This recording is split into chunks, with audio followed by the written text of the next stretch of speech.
പ്രിയമുള്ളവരെ, ഈ കഥയൊന്ന് കേട്ടു നോക്കൂ.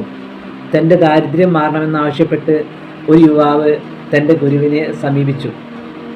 ഗുരു തൻ്റെ കയ്യിലുള്ള ഒരു മാന്ത്രികക്കല്ല് ആ യുവാവിൻ്റെ കയ്യിൽ കൊടുത്തു. എന്നിട്ട് പറഞ്ഞു, ഈ മാന്ത്രികക്കല്ല് ഉപയോഗിച്ചാൽ ഇരുമ്പെല്ലാം സ്വർണമാകും, നിനക്ക് സുഖമായിട്ട് ജീവിക്കാം.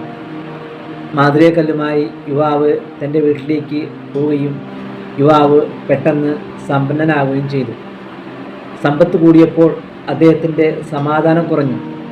തൻ്റെ വീട്ടിൽ കള്ളന്മാർ വരുമോ, ആരെങ്കിലും എൻ്റെ സമ്പത്ത് കൊള്ളയടിക്കുമോ, ആരെങ്കിലും എന്നെ ചതിക്കുമോ എന്നാലോചിച്ച് അദ്ദേഹത്തിൻ്റെ സമാധാനം കുറഞ്ഞു. അങ്ങനെ വീണ്ടും ആ യുവാവ് ഗുരുവിൻ്റെ അടുത്തേക്ക് പോയി. ഗുരുവിനോട് കാര്യം പറഞ്ഞു.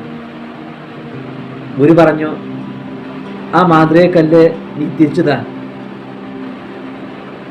അപ്പോൾ യുവാവ് പറഞ്ഞു, മാന്ത്രികക്കല്ല് തിരിച്ചു തന്നാൽ ഞാൻ വീണ്ടും ദരിദ്രനാകും, എനിക്കിനി ദരിദ്രനായി ജീവിക്കാൻ വയ്യ. ഗുരു പറഞ്ഞു, നിനക്ക് വേണ്ടത് സംതൃപ്തിയാണ്.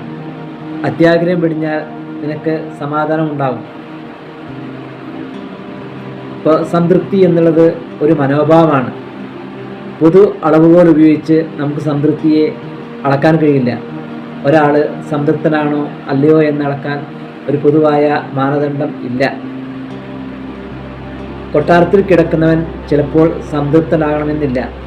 പക്ഷേ റോഡരികിൽ ഉറങ്ങുന്നവർ ചിലപ്പോൾ സംതൃപ്തനായേക്കാം.